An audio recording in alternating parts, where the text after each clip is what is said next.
all the different members and hanging with me through all those different votes.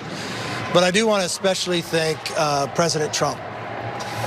I don't think anybody should doubt his influence. He was with me from the beginning. Somebody wrote the doubt of whether he was there, and he was all in. He would call me and he would call others.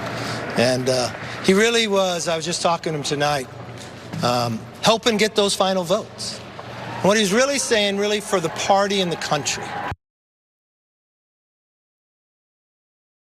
The new Speaker of the House is thanking the former President Donald J. Trump for bringing in those final few votes for him. And his words, never doubt that President Trump is still in control of the Republican Party. I had no doubt of that. I mean, the man got over 70 million votes. So people underestimate President Donald J. Trump at their own peril. But McCarthy certainly won the votes. It took about 15 times to do it. But if at first you don't succeed, try again and again and again and again and again and again. Oh yeah, that is exactly what happened, but this man is not in control. Make no mistake about it. In Common Dreams, Jeffrey Isaac writes, after a bitter, grueling, melodramatic, and days-long contest on the House floor, Kevin McCarthy was finally, exclamation point, bold message in a bottle on a train, elected as Speaker of the House just after the clock struck midnight. Did anybody lose a slipper on that one? On the early morning of January 7th. Listen, I could not resist Jessica making a comparison to Cinderella. Cinderella McCarthy is not, but he did in fact finally win that vote. Any thoughts so far as we go through this story?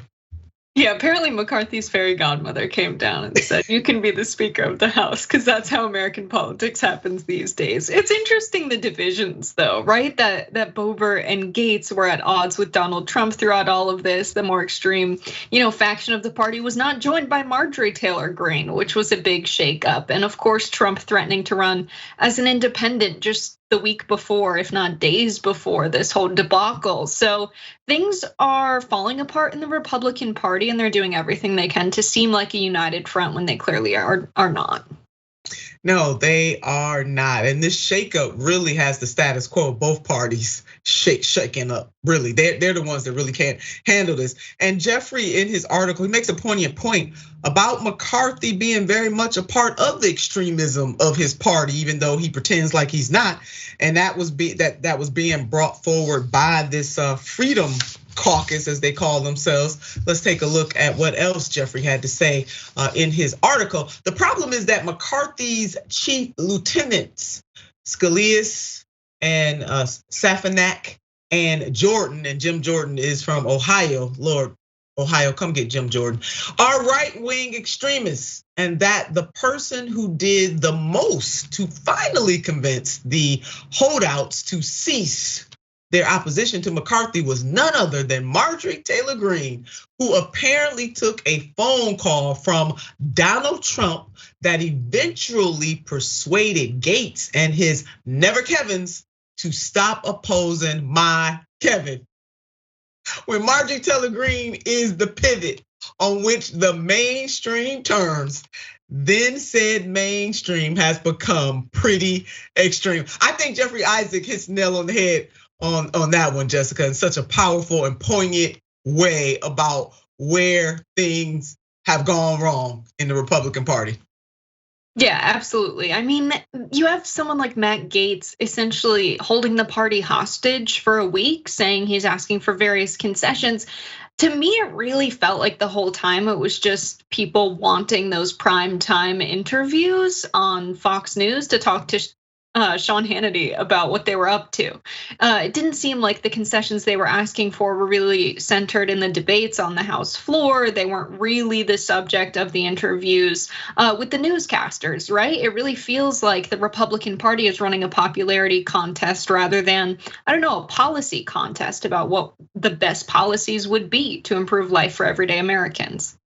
True that, and when you are electing a Speaker of the House, I guess policy takes a back seat to that as people try to push for their own interests. And the Freedom Caucus definitely did that. I have another name for them, Jessica, but it's not appropriate for a family show like this. But I call them the Freedom, and fill in the blank on that. It begins with an F. They are definitely not the Freedom Caucus. They are the antithesis of freedom in every single way. But my stunt double weighed in on this, as she often does, because she can't help herself. But if at first you don't succeed, 15 rounds should do it.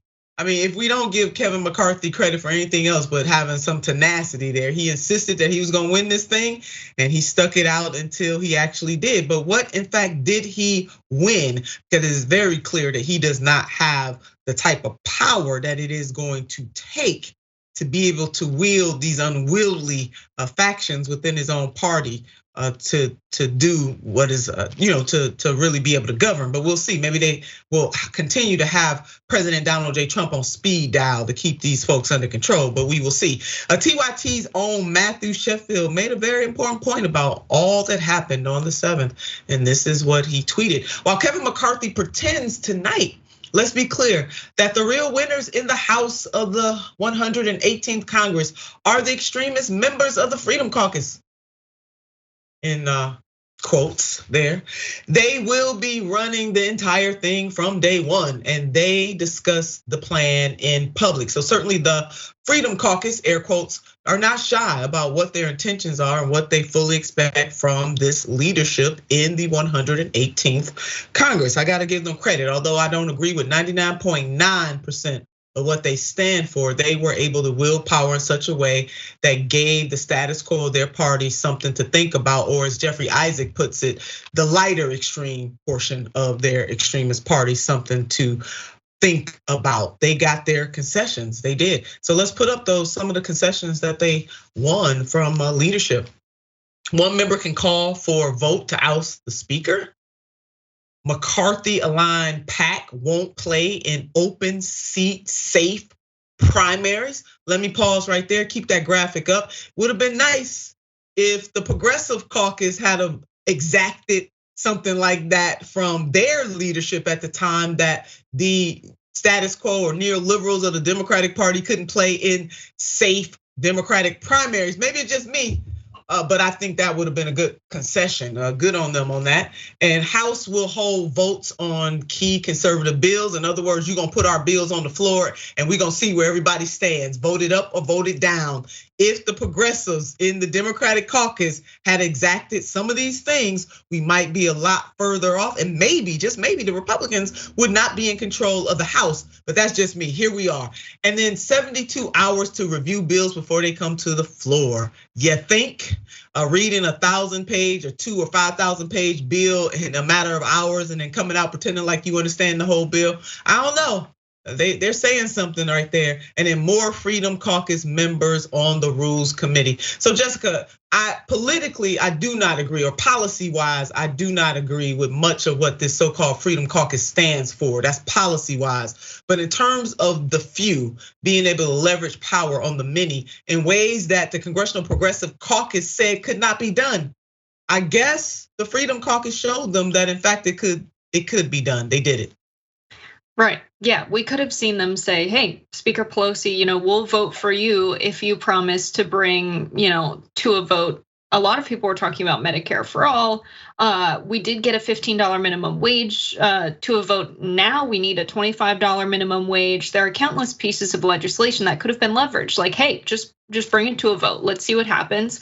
Let's force people like Kirsten Sinema to give a big thumbs down to this legislation so her constituents know where she stands on really key legislation. Instead, you have conservatives leveraging things like, oh, no more aid to Ukraine, saying things like we must always have a balanced budget. We know very well the power of the purse was given to Congress for good reasons. And while we might not agree with that spending plan, there are very good things that you can spend money on and vote to create new dollars that have a huge return on investment, because you're investing in things that increase our productive capacity, things like Green New Deal types of legislation. Force a vote on the Green New Deal. Say you need to bring this piece of legislation to the floor if we vote for you as speaker.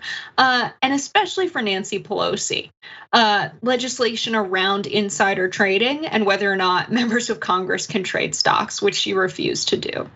Yeah, you know what? And there's definitely bipartisan support in not bringing that baby to the floor. That is for sure. But you lay out some really good examples of how the Congressional Progressive Caucus that touts that they have 100 members. Now, if 5 to 20 members of that so-called Unfreedom Caucus, that's what I'm calling them because that's the PG version, Unfreedom Caucus could exact the things that they wanted from the mainstream or slightly less extreme factions within the Republican Party leadership, you would think that 100 or so members in the Congressional Progressive Caucus, even if 5 of them or 10 of them or even 20 of them stood up, they might have been able to get some things as well, but they never did that.